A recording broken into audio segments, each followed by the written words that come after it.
We'll see what happens. Well, it's a long way from joy to the world. Welcome to Shadows of Stardom. Imagine standing at the very peak of success. You have a voice that brings pure happiness to millions. A voice that becomes the soundtrack of an entire era defined by peace and love.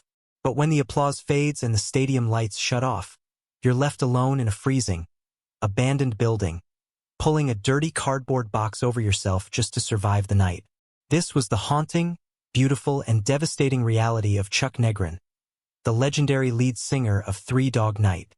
On February 2nd, 2026, the world said goodbye to this complicated cultural icon.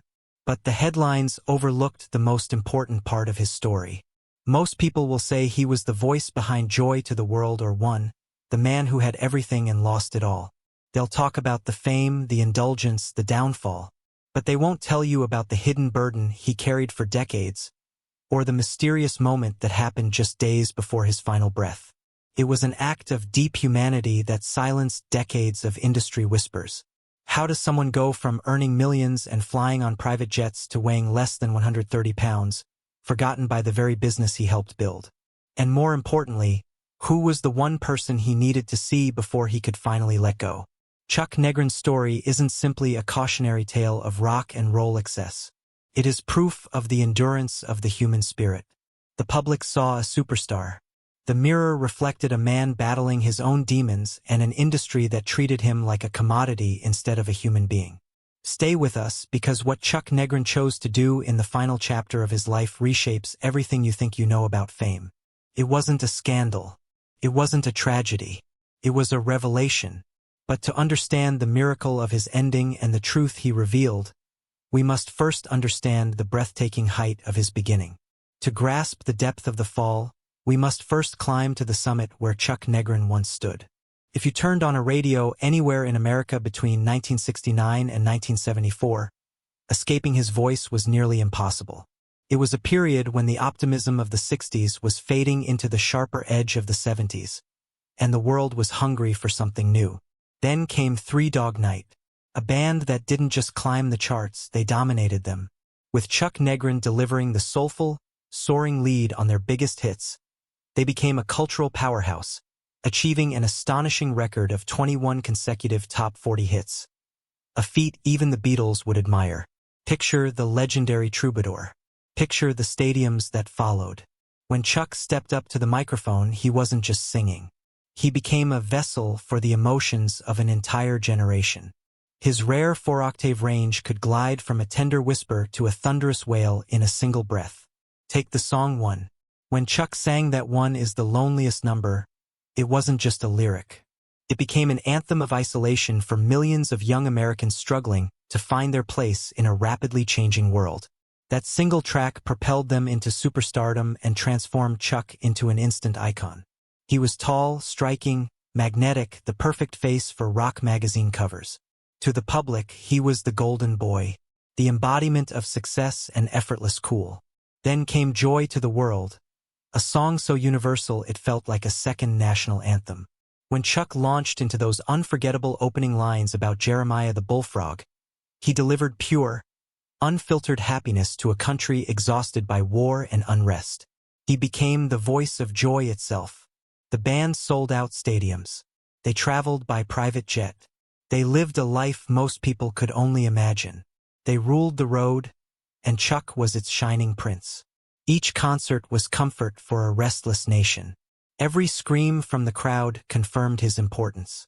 It was a world of limousines, endless celebrations, and millions who saw him as larger than life. But the view from the summit can distort reality.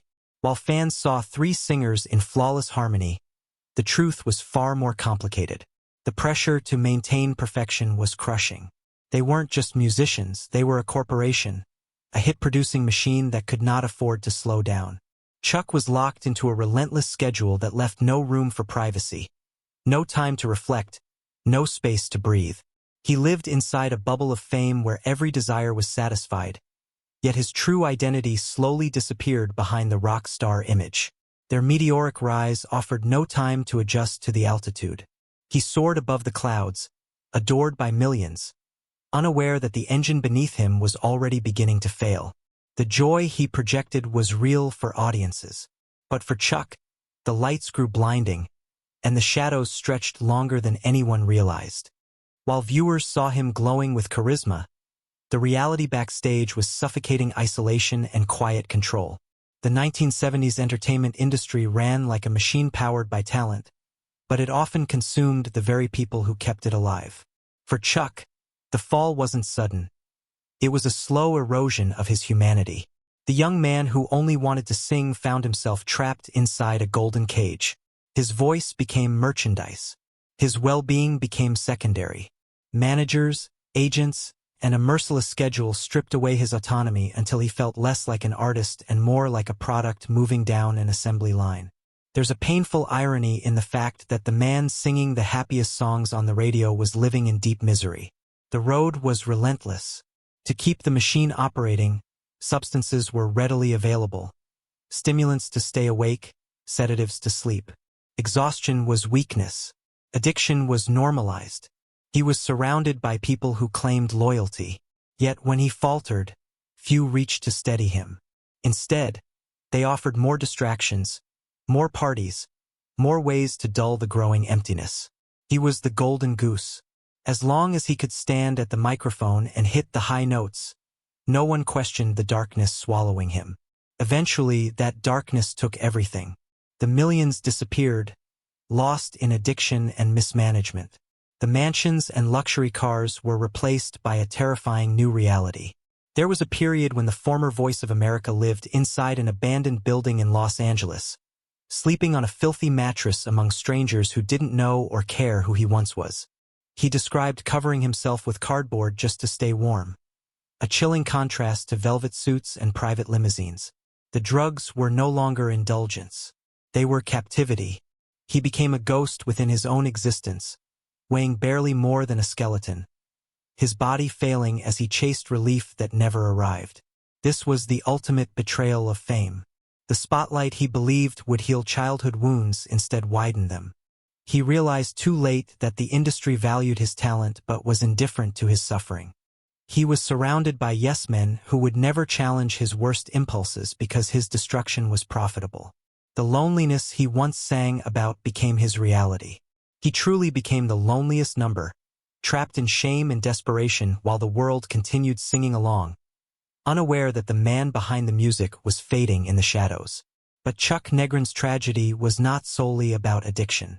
As he fought to survive personally, another battle brewed in courtrooms and boardrooms. When he finally achieved sobriety in the early 1990s, he hoped to return to the brotherhood that once conquered the charts. Instead, he found doors closed and windows barred. The band he helped build had moved forward without him. The reunion he imagined dissolved into public conflict. The deepest wounds often come from those we once called brothers. Being dismissed from Three Dog Night in 1985 was painful, but what followed cut deeper. After reclaiming his life and voice, Chuck faced a surreal legal struggle over his own identity. Former bandmates Danny Hutton and Corey Wells continued touring under the name. When Chuck attempted to perform the songs his voice had made famous, he received cease and desist letters and lawsuits. Imagine being the original voice of a #1 hit and being legally threatened for singing it. He was treated like an imitation of himself. Industry whispers spoke of intense animosity, particularly between Chuck and Danny Hutton. For decades, their communication flowed not through music, but through attorneys. Even potential Hall of Fame discussions were reportedly derailed by internal conflict. Chuck openly expressed feeling erased, describing a rewritten history where his contributions were minimized.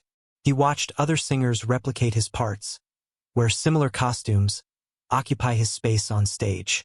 It was a phantom pain, watching a version of yourself perform while you stood sidelined, legally silenced and emotionally exiled. The feud denied fans the reunion they longed for. For many purists, Three Dog Night without Chuck lacked its soul. This wasn't just about trademarks or finances.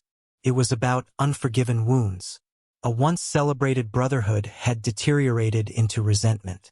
Chuck rebuilt alone, playing smaller venues while the brand he helped create filled amphitheaters. For more than 30 years, silence hung between them, a Cold War that seemed permanent. But destiny often rewrites the final act. Just when it appeared bitterness would prevail, Chuck Negron chose a different ending. For decades, his life seemed fixed in tragedy and estrangement. Many assumed he would carry those grudges to his grave. Yet as 2025 turned into a new year, something shifted. At 83, aware of life's fragility, Chuck decided the silence had lasted long enough. He didn't break it with anger. He broke it with forgiveness. Days before his passing, in a move that stunned industry skeptics, Chuck reached out to Danny Hutton. For over 40 years, lawsuits and public tension had built a wall between them.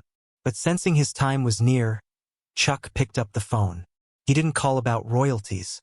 He didn't argue over rights. He called to say goodbye. Reports confirm the two former bandmates met privately, without lawyers, without managers. The hostility dissolved. It was no longer about ownership or legacy.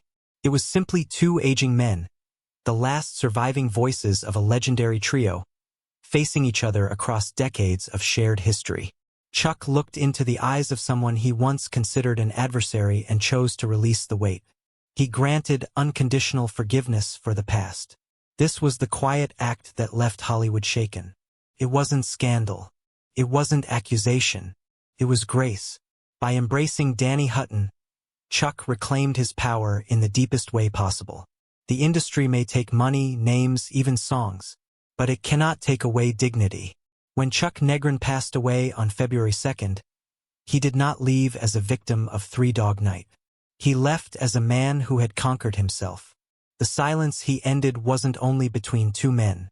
It was the silence within his own soul. He showed us that the hardest notes to hit are not the soaring highs of joy to the world, but the quiet words of forgiveness when anger feels justified. Chuck Negron's life is more than a biography.